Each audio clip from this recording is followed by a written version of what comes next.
puis, en effet, les communautés d'innovation, avec les nombreux partenariats, évidemment, que Paris-Saclay noue dans le reste du monde. C'est exactement ce dont on va parler avec 4 nouveaux invités qui vont me rejoindre sur cette table ronde, ces regards croisés, 2 au Québec et 2 ici en présentiel. Je vais appeler nos invités qui vont me rejoindre sur ce joli plateau. Jérémy Hervé, directeur d'innovation et développement économique à l'établissement public d'aménagement de Paris-Saclay. Bienvenue. Installez-vous, je vous en prie. Et puis aussi Andrea... non, pardon, pas du tout. Vous êtes... si, c'est ça ? Andrea, excusez-moi. Il y a tellement de monde aujourd'hui. Andrea Ruxtul, vous êtes directeur pour l'Europe, directeur continental de Lendlease Group. Nous allons détailler tout ça avec vous dans quelques instants.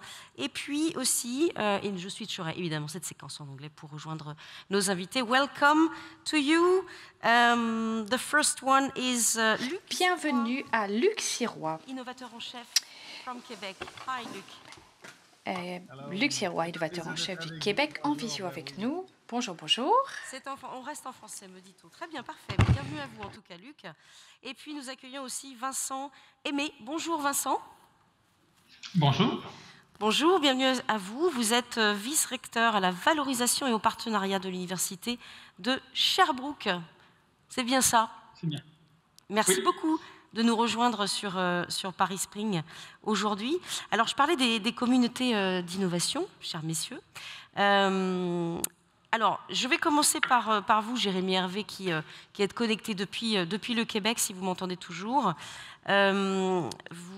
Excusez-moi, je me suis trompée, Jérémy Hervé, vous êtes avec moi sur le plateau, c'est la fin de la journée. Je suis un peu fatiguée. Jérémy, vous êtes, je le rappelle, directeur d'innovation et développement au développement économique et à l'établissement public d'aménagement de Paris-Saclay. Je vais y arriver. L'ambition de départ, toujours, était de devenir un pôle scientifique et technologique de rang mondial. On l'a évoqué ce matin, un tout petit peu en démarrant cette journée. Votre objectif d'être le number one est-il atteint ? Alors d'abord, notre objectif de créer un pôle scientifique et technologique de rang mondial, je crois, est sur le point d'être atteint. Il y avait, dès le démarrage, 2 grands facteurs clés, 2 grands piliers porteurs de ce projet. C'était d'abord la création de grands pôles académiques qui, ensemble, pourraient être plus forts à l'international, notamment dans les classements internationaux, comme celui de Shanghai, qui a, je pense, déjà été évoqué aujourd'hui. Eh bien, ça, c'est chose faite, puisque l'Institut Polytechnique de Paris, qui nous accueille aujourd'hui, a été créé en juin 2019 et l'Université Paris-Saclay en janvier 2020. Et dès leur création, ils ont accédé aux classements internationaux. L'Université Paris-Saclay est déjà 13e mondiale, toutes disciplines confondues, première mondiale en mathématiques. En maths, oui. Voilà. Et puis l'Institut Polytechnique de Paris place 2 de ses membres dans le classement Times Higher Education, parmi les Best Small Universities. Donc voilà, la création de grands pôles académiques, c'est fait. Le deuxième pilier porteur de ce projet, c'est faire venir la ligne 18 du Grand Paris Express, donc faciliter l'accessibilité du pôle scientifique et technologique depuis la capitale, depuis Paris. Eh bien ça, vous l'avez peut-être vu en venant ici aujourd'hui, les piliers sont en construction, la ligne est en construction, elle entrera en fonction en septembre 2026 et elle nous reliera à Massy TGV et puis à l'aéroport international d'Orly. Donc en termes d'accessibilité, ce sera complet. C'est un point très important, finalement, l'accessibilité. C'est essentiel. On le voit aux États-Unis, je me suis rendue plusieurs fois, pardon, je digresse un peu, mais à Stanford, à Berkeley, etc. C'est relativement facile de rejoindre ces grands campus. Oui. Et c'est vrai qu'aujourd'hui, Saclay va se doter de ce qu'il faut en termes d'infrastructure. Oui, alors on a déjà effectivement des bus, on est déjà plutôt bien pourvu, mais c'est vrai qu'on sera à 20-25 minutes de Paris intramuros, 13 minutes d'ici jusqu'à l'aéroport d'Orly et 6 minutes d'ici jusqu'à la gare de Massy TGV et RER. Donc effectivement, ça va grandement faciliter les choses. Et puis, il y a un troisième indicateur de succès, c'est d'arriver à faire venir des entreprises internationales pour faire de la R&D avec nous. Là encore, on a eu de belles annonces. On a parmi nous déjà, vous les avez vues, je crois, ce matin, IBM, Hodiba, Fujitsu. On a Biolabs Global qui va venir aussi ici opérer des laboratoires. Vous avez peut-être aussi lu que Intel avait annoncé son arrivée. Donc voilà, on a aussi de beaux succès déjà enregistrés. Donc je pense qu'on est en passe d'y arriver. C'est vrai. Alors, on a parlé de ce qui se passe, l'objectif atteint à l'heure où on se parle. Mais si on regarde dans 10 ans, quels sont les enjeux de Paris-Saclay, de l'écosystème ? Alors, on a un gros challenge, en fait, c'est d'avoir l'offre immobilière, ça peut paraître un peu trivial, mais d'avoir l'offre immobilière adaptée au profil des entreprises qui naissent, se développent et nous rejoignent ici. Il faut qu'on développe ce qu'on appelle du texière, c'est-à-dire des surfaces hybrides qui mixent à la fois du bureau, hein, quelque chose de classique, mais en même temps de la paillasse, du labo, de la salle blanche, de la surface ou prototypée, expérimentée. Et l'air de rien, ça ne peut pas se faire dans des bureaux classiques. Et donc ça, c'est quelque chose sur lequel on travaille. On a un premier projet, d'ailleurs, qui va ouvrir dès 2023, donc qui sera opéré par Biolabs Global. C'est un incubateur qui pourra accueillir une douzaine de startups dans des laboratoires clés en main, équipés. Voilà. Et puis un deuxième projet de 8000 m², là encore, de laboratoire clé en main. Et ça, c'est prévu pour 2025. Donc là aussi, on y travaille et c'est notre challenge, de pouvoir offrir le parcours résidentiel à toutes les entreprises qui voudraient nous rejoindre, peu importe leur taille et peu importe leur filière également. J'aurais voulu vous poser la question des clés de succès, les facteurs de succès d'un écosystème voilà, successful, comme on dit en anglais, hein, un écosystème qui rayonne à l'international, ce qui, on peut le dire sans faire de trop cocorico, est le cas quand même de Saclay, mais j'aurais plutôt envie de vous poser cette question. Qu'est-ce qui vous inspire aujourd'hui? Quel est l'écosystème, la communauté d'innovation innovante dans le monde qui vous inspire aujourd'hui? Moi, et par rapport à ce que je disais à l'instant, un lieu qui nous inspire, alors évidemment, la Silicon Valley nous inspire tous, oui. Je crois que c'est évident. Il y a déjà un bon nombre d'ingrédients de la recette miracle, hein. Mais le Cambridge Cluster de Boston, hein, spécialisé dans la biotech, est aussi un lieu très inspirant, et notamment parce qu'ils savent accompagner des entreprises qui ont des besoins qui sont ceux des entreprises à forte composante technologique et moins des pure players, comme on dit en bon français, du digital, comme c'est plutôt le cas dans la Silicon Valley. Donc pour nous, le Cambridge Cluster est très inspirant, en fait. Et puis ce qui est, je termine avec vous Jérémy, ce qui est aussi, il me semble, une recette qui fonctionne partout, c'est cette notion de bouillon. Hein, on parle beaucoup d'incubateurs, d'écosystèmes. Finalement, c'est le bon vieux bouillon. Je fais un petit lien avec la table ronde d'avant sur la nutrition. Le bouillon, c'est les ingrédients mélangés ensemble et donc peut-être la mixité, la diversité des profils, l'interdisciplinarité, on en a parlé un petit peu, c'est ça, non ? Oui, Alexandre va être content de cette métaphore culinaire, mais effectivement, il faut d'abord évidemment les ingrédients essentiels pour faire un pôle scientifique et technologique. On l'a abordé toute la journée, les talents à proximité, la matière grise, les plateformes d'excellence, les équipements techniques, et puis la proximité des acteurs autour. Mais au-delà de ça, ce qui est important, c'est comme vous l'évoquez, le bouillon, c'est-à-dire arriver à faire du lien, à créer du lien entre tous ces acteurs. Vous ne voulez pas une juxtaposition de ces acteurs, vous voulez que ces acteurs sachent travailler entre eux, se connaissent déjà, et puis travaillent ensemble le plus possible pour dégager des synergies, pour aller beaucoup plus vite dans les projets de développement. C'est tout l'enjeu de l'Open Innovation et c'est tout ce qu'on essaye de faire ici, à Paris-Saclay. Andrea, I switch in English, of course. Andrea, je vais maintenant passer au français. Vous êtes responsable du groupe Lendlease, directeur Europe continentale, et vous travaillez en particulier sur le projet Mind Melano. Pouvez-vous nous en dire plus? Oui, avec plaisir. Nous sommes une entreprise australienne qui travaillons sur des grands projets de régénération urbaine. Et une chose qui est très importante ici pour nous, donc je vous remercie vraiment de nous donner l'occasion de nous exprimer, et qu'au cours des 5 dernières années, tous les gouvernements ont essayé de créer des lieux où éducation, recherche et commerce et entreprises pourraient se croiser. Nous voulons tous aujourd'hui trouver des talents proches de là où nous sommes. Et c'est un petit peu ce qu'on essaye de faire en partenariat avec de nombreuses villes dans le monde entier. Alors parlons de Mind Melano Project. Quels sont les défis à relever pour ceci? Eh bien, il s'agit du lieu où s'est déroulé l'Expo universelle 2015. Milan avait investi beaucoup dans ses infrastructures à l'occasion de cet événement. Et ils nous ont contactés, parmi d'autres acteurs après l'événement, pour travailler main dans la main avec le gouvernement au redéveloppement de cette zone pour trouver un moyen de créer de la valeur en s'appuyant sur l'histoire de ce lieu. Et en partenariat avec eux, nous avons travaillé à une urbanisation qui permettrait de recréer du lien avec 60, 70 000 personnes autour, en travaillant sur le développement d'une communauté qui mixe l'éducation, l'entreprise et la recherche, avec des hôpitaux en recherche qui viennent d'être créés, et 25 000 facultés qui rassemblent les mathématiques, la physique. Nous sommes réellement en train de créer quelque chose qui est très présent, fortement présent à Paris-Saclay, mais nous réunissons également des grandes entreprises, des start-up, et on fait en sorte qu'ils travaillent ensemble, qu'ils se croisent pour créer cette énergie, cette communauté à laquelle nous aspirons tous. Je suppose que vous avez mis en place un partenariat privilégié avec Paris-Saclay. Eh bien, nous allons nous rencontrer, discuter. Nous avons des partenaires publics. Donc, peut-être qu'il faut dire qu'à Milan, nous avons un accord sur 99 ans avec des partenaires publics qui sont les propriétaires fonciers et en fait, nous investissons et nous exploitons les infrastructures que nous mettons en place pour 99 ans. Donc, avec Paris-Saclay, on a eu de superbes opportunités de discussion.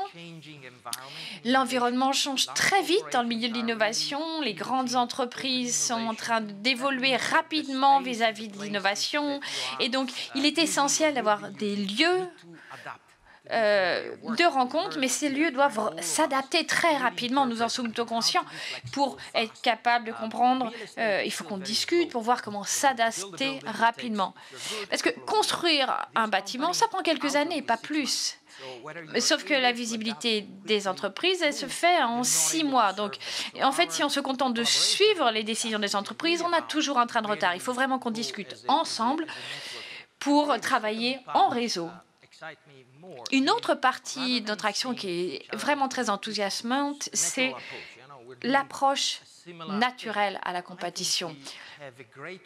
Je pense que nous sommes face à une occasion unique en Europe de créer un grand réseau entre ces différents centres névralgiques.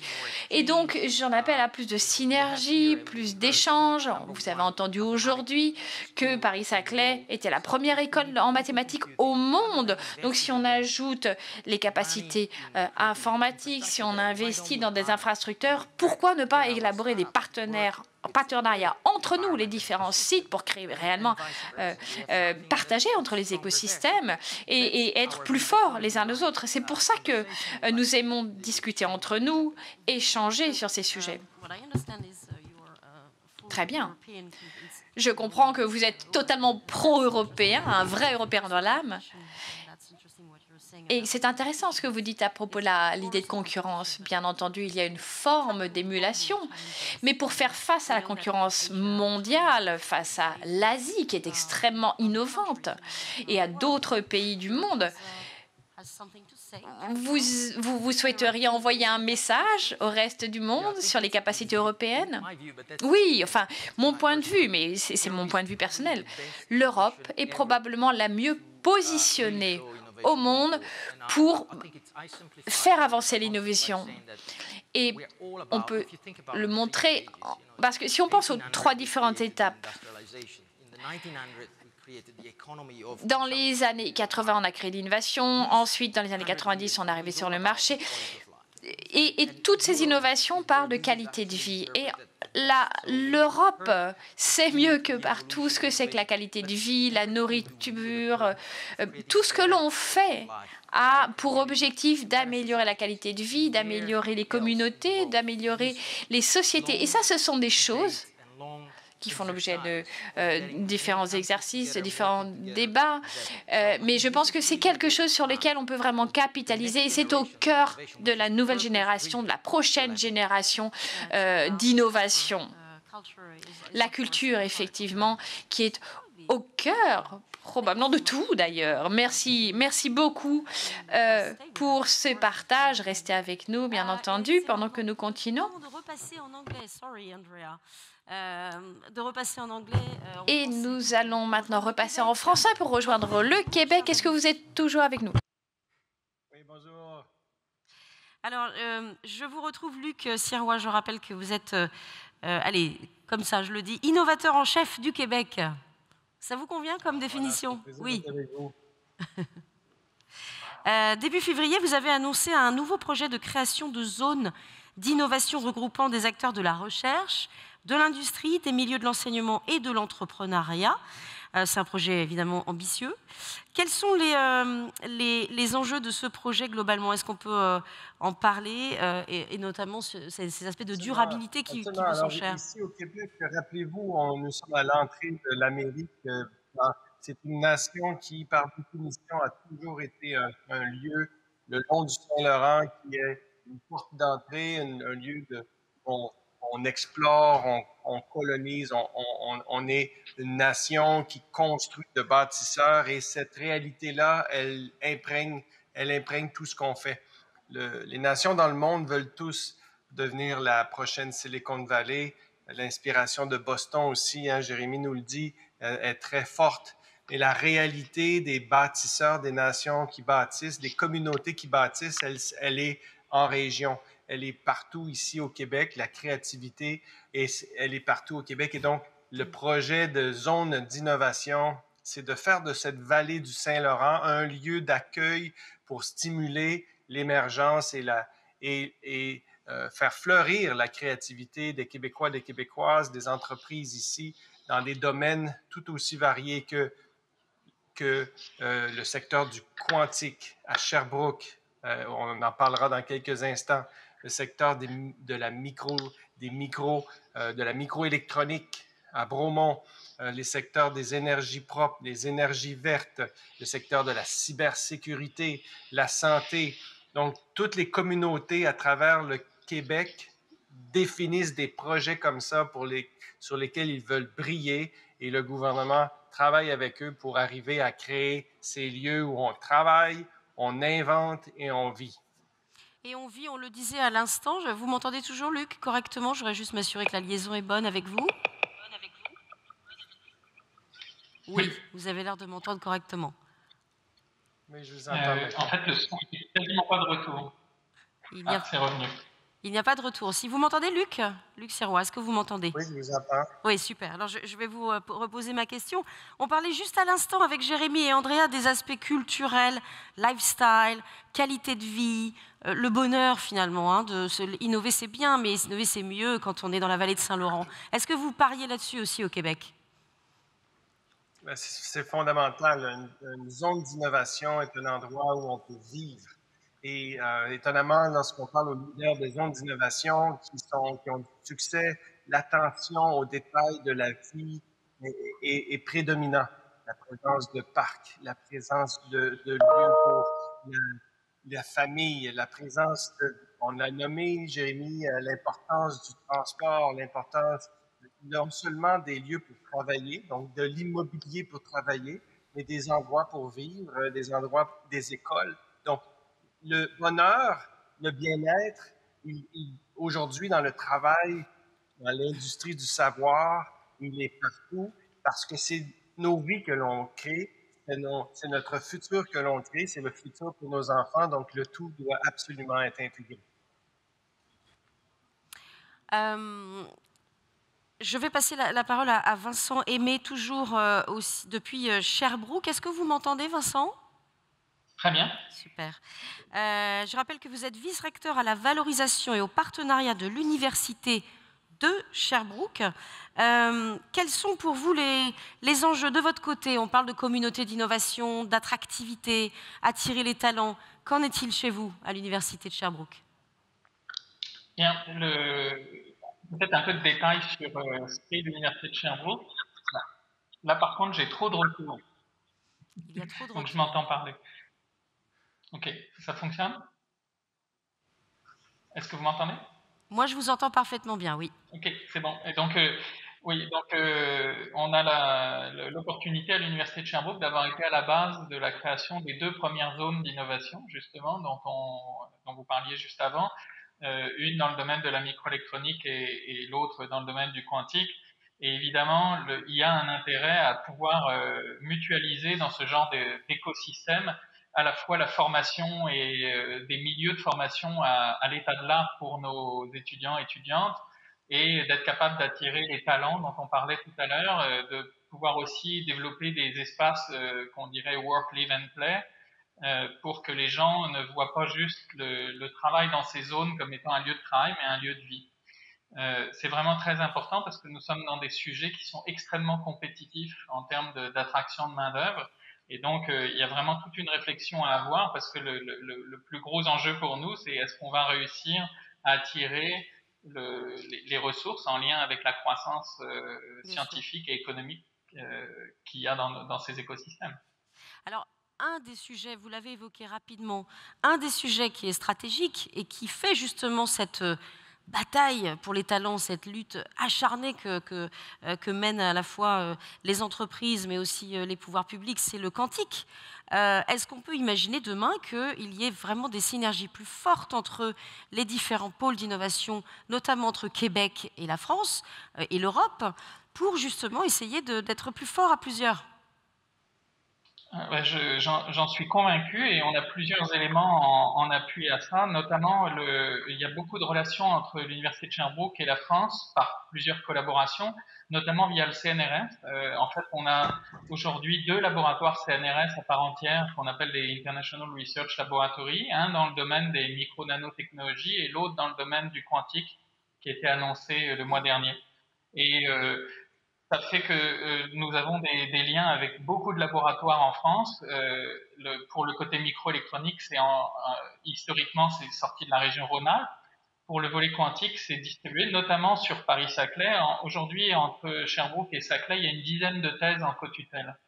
Et quand on parle de qualité de collaboration, je pense que la notion de co-tutelle de thèse est particulièrement intéressante dans un contexte d'innovation où les étudiants vont pouvoir passer une partie de leur formation dans chacun des écosystèmes. Donc, on voit beaucoup d'opportunités à ce niveau-là. Puis après, les écosystèmes évoluent différemment en fonction de leur force locale. Donc, nous, on a la chance d'avoir une collaboration vraiment très proche avec le gouvernement du Québec, notamment le ministère de l'Économie et de l'Innovation, qui gère à la fois la recherche appliquée et l'appui à la recherche fondamentale via les fonds de recherche du Québec. On travaille aussi beaucoup avec le ministère de l'Enseignement supérieur pour pouvoir développer des formations en français dans le domaine du quantique, par exemple. Donc, sur tous ces points-là, il y a des opportunités de collaboration absolument excellente entre nos écosystèmes. Alors, on parlait de l'Europe, on parle de Québec, qui d'ailleurs attire beaucoup de jeunes Européens. Je sais que beaucoup partent notamment dans les entreprises installées là-bas, on comprend très bien. On parlait de nos territoires, qui sont très éloignés de l'un de l'autre. Est-ce qu'on ne peut pas imaginer, on parle du quantique, un Erasmus quelque part? Pardon de reprendre à nouveau cette référence européenne, chers amis québécois, mais est-ce qu'on ne peut pas imaginer un Erasmus dans lequel justement les ingrédients de ce fameux bouillon à succès va opérer, c'est-à-dire des échanges intelligents, des talents qui vont raisonner sur un schéma en circuit semi-fermés et qui vont apprendre et avoir cette richesse dans leur parcours de naviguer d'un pays à l'autre, d'une culture à l'autre, de se rencontrer. Ça peut faire énormément de choses très belles, non? Cet Erasmus, il est déjà bien présent. Ah. Il est déjà bien ancré. Cette relation, elle est de plusieurs centenaires. Cette relation de travail, on la vit au quotidien. Les gens travaillent dans nos équipes. Nous, on est souvent chez vous, à Paris-Saclay. On établit des liens formels de toutes sortes de façons, des collaborations avec des startups, des échanges de technologies, de la commercialisation mutuelle chez vous, chez nous, de développement commun. Dans le secteur du quantique en particulier, dans des domaines très pointus comme ceux-là où on doit développer des nouveaux systèmes, des nouveaux paradigmes, de partager la tâche pour arriver à développer l'ensemble de l'œuvre. C'est la seule façon d'y arriver. Les réseaux de recherche sont établis, les réseaux de start-up sont établis. On va entendre encore tout à l'heure une collaboration Montréal, Paris-Saclay qui va s'établir. Mais j'insiste pour dire que dans la proximité culturelle, elle est phénoménale et notre façon de pouvoir accueillir vos collaborateurs, accueillir vos concitoyens qui sont aussi nos cousins, qui sont aussi les gens avec qui on aime travailler et de leur donner l'accès à l'Amérique, c'est une façon de travailler qu'on a depuis des décennies. Exact. Allez, je vais vous donner le mot de la fin. Tant pis, je tire un peu au sort. Vincent Aimé, vous avez le mot de la fin sur cette petite séquence consacrée justement aux pôles d'innovation mondiaux. Mais je pense qu'il y a vraiment un élément clé, c'est la notion de culture francophone. Et dans la culture francophone, c'est pas forcément la francophonie, c'est une façon d'innover avec une vision qui est que nos jeunes veulent avoir de l'impact, pas juste un succès financier. Et je pense que ça, c'est une thématique que l'on peut absolument voir entre la France et le Québec, et on peut vivre des échanges qui vont nourrir ces écosystèmes, une vision sur comment est-ce qu'on peut avoir un impact positif sur les différentes mises en œuvre de technologies et en fait innover autrement. Et je pense que ça, c'est vraiment une force qui peut relier tous nos écosystèmes avec beaucoup d'échanges. Merci beaucoup. Merci à tous les quatre d'être venus nous parler justement avec beaucoup de bonnes nouvelles. Hein. Ça crée beaucoup d'espoir et puis surtout, il y a des choses qui existent et ça, on l'a bien compris. Merci encore à tous les quatre. On parlait justement de partenariats, de passerelles, de ponts, etc. Et bien, cette scène aujourd'hui de Paris-Saclay Spring va servir à une annonce. Et une annonce qui va être faite dans quelques secondes. Et j'ai le plaisir d'accueillir Juliane Lucchesi, directeur des partenariats stratégiques du CEA Tech, et Frédéric Capmas, coordinateur de la Deep Tech Alliance Paris-Saclay chez Incube Alliance. Merci beaucoup, Merci. Chers invités. Ah, vous pouvez rester, me dit-on, Jérémy et Andrea, vous pouvez rester. C'est mieux si on est tous ensemble, installez-vous. Allez, on va rester tous ensemble, je vous en prie. Bienvenue, bienvenue. Alors, je le disais, donc là, on va annoncer quelque chose, hein, un partenariat, mais peut-être je vais vous présenter tous les deux. Juliane Lucchesi, vous êtes, je le disais, directeur des partenariats stratégiques chez Syntec. Syntec et non pas CEA Tech, je me suis trompée. Qu'est-ce que c'est Syntec, en deux mots? Un incubateur Deep Tech et MedTech basé à Montréal. Ça fait 20 ans qu'on accompagne des entrepreneurs scientifiques et technologiques dans leur démarrage d'entreprise. À Montréal. À Montréal, voilà. Merci d'être à Paris-Saclay avec nous. Alors. Oui, ça me fait plaisir. Et Frédéric Capmas, donc, vous aussi, la Deep Tech, hein, c'est un sujet qui vous est proche. Exactement, donc d'Incube Alliance, qui est l'incubateur public de Paris-Saclay, donc depuis 2000, et historiquement, on accompagne en fait ce type d'entreprise. Alors je le disais, aujourd'hui vous annoncez un partenariat.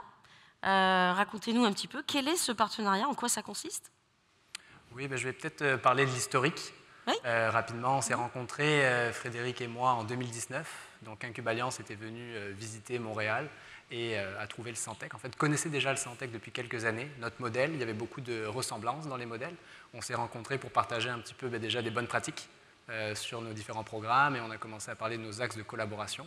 Par la suite, le Covid a un peu ralenti les échanges, les rencontres, donc ma venue aussi dans l'écosystème de Paris-Saclay à maintenant. Et par la suite, cet automne, avec l'annonce côté Incube Alliance du Deep Tech Alliance, donc un consortium Deep Tech, coordonné par Incube Alliance avec d'autres acteurs locaux, l'Université Paris-Saclay, French Tech Paris-Saclay et la SAT, on a décidé de reprendre des discussions et d'annoncer aujourd'hui notre partenariat. Donc partenariat qui va, en fait, quoi les fondamentaux de ce partenariat? Qu'est-ce que vous vous êtes dit quand vous êtes vus, revus, visio, pas visio, je ne sais pas. Qu'est-ce que vous vous êtes dit entre vous? Alors il y a eu beaucoup de visio, puis je vais laisser Frédéric en parler un petit peu. On va essayer de dépasser le cadre de la visio voilà. dans les années futures. Tout à fait. Le premier axe, il est véritablement centré sur les projets qu'on accompagne et sur les startups qui ont besoin de se développer en fait à l'international et s'appuyer en fait sur des écosystèmes en fait forts dans les régions en fait dans lesquelles en fait elles cherchent à se développer, à s'implanter ou à nouer en fait des nouvelles relations. Et sauf que pour ça, on a besoin en fait de facilitateurs en fait locaux qui connaissent parfaitement en fait l'écosystème local.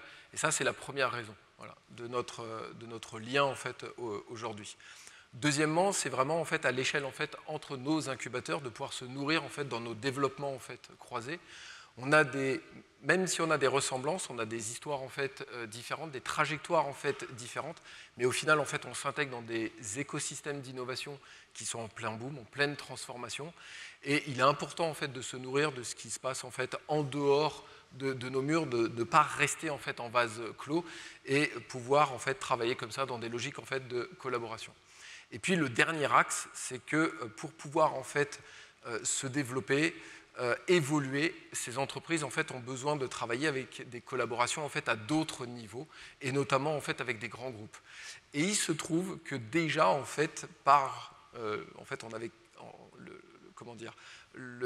par anticipation, en fait, des grands groupes étaient déjà en fait, en collaboration, chacun de nos côtés, et on peut déjà citer par exemple Servier, qui est déjà implanté en fait, chez eux et qui, chez nous, est présent dans le Deep Tech Alliance, ou au contraire Thales, qui est membre en fait, d'un Cube Alliance et qui est également en, fait, en partenariat en fait, avec le Centec.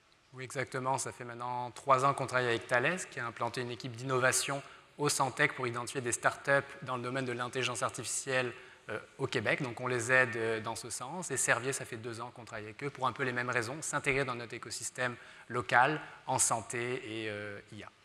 Quel est le rêve derrière votre partenariat et votre rencontre? Il y a forcément eu, c'est pour ça que je vous posais la question, qu'est-ce que vous vous êtes dit? Il y a forcément un rêve derrière ça. Est-ce que c'est sortir une boîte, pardon de le dire comme ça, mais une boîte qui va cartonner dans le monde entier, dans la deep tech, et ce sera le fruit de ce partenariat, ce sera ça, une et peut-être même 10 hein.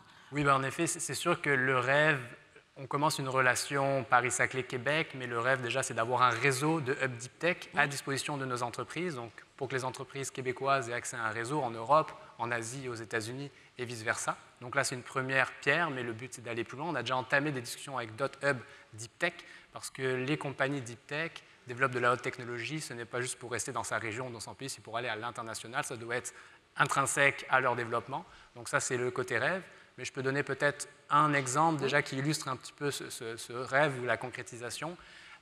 On est actuellement en discussion avec une start-up deep tech de Paris-Saclay, Spinion, un spin-off du C2N, le centre de nanosciences et nanotechnologies, qui sont venus nous voir. On va les accompagner, si tout se passe bien, cet automne pour qu'ils découvrent le marché nord-américain à travers Montréal. Donc c'est un exemple. Et cette semaine, je suis venu accompagné d'une start-up de Montréal, 3Dverse, qui a fait des rencontres toute la semaine dans l'écosystème Paris-Saclay. Quelques preuves de concept avec un centre de recherche notamment, et d'autres acteurs sont en discussion. Donc on veut voir ces collaborations transatlantiques arriver incessamment sous peu. Bon, alors oui, vous voulez rajouter un dernier mot? Un autre exemple oui. Qu'on a accompagné en fait, par le passé, une entreprise dans le medtech et plutôt digital qui s'appelle le Maple, qui s'est développé en fait, sur l'échelle nationale. Et pour pouvoir en fait, évoluer au travers en fait, d'essais notamment cliniques, on nouait également des partenariats et des expérimentations avec le CHUM de Montréal, en créant aujourd'hui, il y a quelques semaines, une filiale sur Montréal et cherche à Et on les revoit la semaine prochaine pour peut-être les accompagner cet automne et accélérer leur développement au Québec. C'est super, c'est formidable. Je parlais d'un Erasmus, je parlais de nouer, nous parlions de ces liens avec vous, mais ils existent, ça y est, ils sont là. C'est formidable. Je crois qu'on peut les applaudir, c'est un partenariat qui est chouette, je trouve. Bravo. Très bien. Merci beaucoup à tous les deux. On souhaite beaucoup de succès dans les liens entre Montréal, Paris et peut-être d'autres places. Un grand merci encore une fois. Thank you so much, Andrea. Merci beaucoup à Luc et à Vincent depuis le Québec d'avoir participé à cette discussion et cette annonce de partenariat. Un grand merci. Je vous laisse quitter cette scène car je vais retrouver le village des startups ici à Paris-Saclay avec mon ami Alexandre. Alexandre, est-ce que tu m'entends ?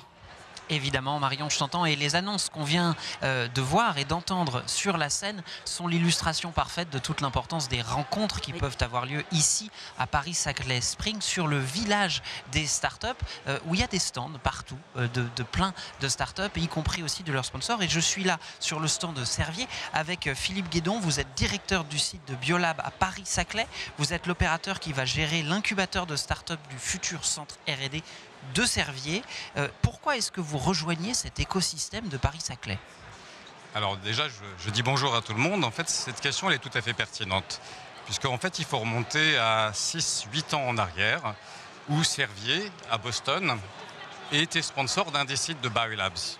Alors, pour ceux qui ne connaissent pas Biolabs, c'est une entreprise américaine qui a aujourd'hui ouvert 12 sites au travers de l'ensemble des États-Unis et dont la mission première est d'héberger des startups de biotechnologie en leur offrant tout le confort nécessaire, des laboratoires équipés, du mentoring, des salles de bureau, pour leur faciliter l'accélération de leur R&D et, in fine, l'accélération de leur time to market. C'est un modèle qui est éprouvé depuis 10 ans aux États-Unis. Et ce qui est tout à fait pertinent, c'est qu'après le passage de ces entreprises dans les centres Biolabs, il en ressort qu'elles vont gagner en temps et en argent du fait que tous les services qui ne sont pas directement associés à la R&D leur sont proposés par Biolabs. Pour compléter cette réponse, cette rencontre entre Servier et Biolabs a donné l'idée à Servier, lors de son déménagement sur le plateau de Saclay, de directement concevoir un bâtiment dédié à l'accompagnement de ces startups de biotechnologie au sein de leur institut de recherche. Donc ce modèle particulier, Biolabs, adapté au modèle français du plateau de Saclay, ça nous donne quelque chose d'exceptionnel, puisque outre l'ensemble des services que Biolabs peut proposer, Servier vient également contribuer au travers de l'arrivée de ses collaborateurs R&D qui vont pouvoir, à la demande, rendre des services de type expertise ou consulting auprès de ces startups et éventuellement leur donner accès à leur plateforme expérimentale. Donc encore une fois l'idée, ces startups consacrent uniquement leur temps à leur R&D et on se charge du reste pour leur faciliter la vie. Donc que de la science. Et in fine, c'est une accélération de la mise sur le marché de leurs produits et c'est forcément un dérisquage de leur R&D vis-à-vis des investisseurs. Alors ça, c'est le modèle. Très concrètement, dans ce bâtiment, qu'on voit là d'ailleurs derrière vous, qu'auront à faire les startups? Comment est-ce qu'elles y arrivent? Vous nous avez donné quelques idées des services auxquels elles pourraient avoir accès, mais soyons très concrets, qu'est-ce qui va s'y passer? Alors, ce qui va s'y passer, je suis obligé de revenir un tout petit peu en arrière pour savoir quelles sont les startups qui sont concernées. Notre modèle, ce n'est pas vraiment un modèle d'incubation. C'est-à-dire qu'on arrive après l'incubation. Une fois que la société s'est structurée et qu'elle a levé ses premiers fonds publics ou privés, elle va rentrer dans le dur, c'est-à-dire dans la preuve auprès de ses investisseurs qu'elle est capable de réaliser le produit ou le service dédié.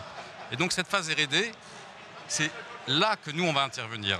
Donc on arrive juste à la sortie de l'incubation. Donc on vient renforcer cette chaîne de valeur de l'innovation. Alors d'un point de vue très concret, ce qu'on va nous prendre en charge quand l'entreprise fait montre de sa volonté de s'installer chez nous, c'est qu'on va la mettre en relation avec notre responsable HSE. On a un responsable hygiène et sécurité pour l'ensemble des startups que l'on va accompagner. Donc ça, c'est un salaire en moins pour ces startups à supporter. Et c'est surtout l'assurance que l'ensemble des équipements qu'on met à leur disposition sera maintenu et sera opérationnel. Donc que ces entreprises, encore une fois, ne perdent pas du temps sur des activités qui ne sont pas directement focusées sur leur R&D. C'est également leur offrir des services de mentoring, des services de coaching. C'est les mettre dans la galaxie Biolabs, c'est-à-dire les mettre en relation avec les 800 entreprises qui aujourd'hui sont dans des centres Biolabs. Pourquoi? Parce que la création de cette communauté, ça va leur permettre de ne pas réinventer la roue. Et sur toutes les activités qu'elles auront à faire pour la première fois, il y a forcément une autre société de Biolabs qui a rencontré cette difficulté. Donc la création de cette communauté, c'est les rassurer et toujours leur permettre d'accélérer, d'aller de l'avant et de ne pas refaire les mêmes erreurs seuls. Donc on est là pour leur amener notre savoir-faire, notre expérience. C'est donc au fond une plateforme supplémentaire ici à Paris-Saclay pour aider toutes les startups qui vont se développer, qui sont déjà un peu développées, vous nous l'avez dit, à passer l'étape du dessus. Ça va peut-être intéresser, alors pas tout de suite, mais les startups qui s'apprêtent à recevoir le grand prix de Spring 50, car c'est maintenant que nous allons connaître les startups qui ont gagné ce concours de pitch. Marion, je te laisse le plateau. Moi, je vais quitter ce village de l'innovation pour te rejoindre très vite. Mais là, tout de suite, c'est à toi. Exactement, Alexandre. Je t'attends sur la scène ici de l'auditorium à Paris-Saclay pour la remise des prix de Spring 50 que tu as brillamment animé. Soyons un peu, c'est vrai, sympa avec toi, Alexandre. C'était très, très dynamique. On l'a dit, 3 minutes chacun. Les startups ont pitché ici sur la scène pour celles et ceux qui nous rejoignent. C'était quand même un petit challenge. Je rappelle les catégories dans lesquelles les startups vont se voir remettre un prix. Les catégories sont Green Tech, comment innover sur ces solutions Green Tech. Également les mobilités. 5 startups sont venues aujourd'hui sur cette scène pitcher des solutions consacrées à la mobilité. Il y a eu aussi la catégorie technologie numérique technologie numérique au sens large. La health, la biotech évidemment, la santé et biotech, un grand sujet qu'on a évoqué aussi en table ronde ici sur cette même scène. Et puis la food tech, vous l'avez entendu tout récemment, en fin de ces Spring 50, ces sessions de pitch, la food tech, comment innover dans la façon de se nourrir demain, comment aider aussi les fermiers, les producteurs, les personnes qui cultivent la terre à mieux s'équiper, notamment par la robotique. On l'a vu tout à l'heure. Alors, qui va gagner dans chacune de ces catégories? C'est exactement ce qu'on va voir avec Alexandre et évidemment un jury. Je vais vous donner le nom de chaque responsable dans sa catégorie du jury. La Green Tech, nous accueillerons Céline Farcet de L'Oréal qui viendra remettre un prix aux lauréats de la Green Tech. Nous accueillerons en membre du jury également sur la partie mobilité Virginie Noiret du groupe RATP qui viendra décerner le prix mobilité.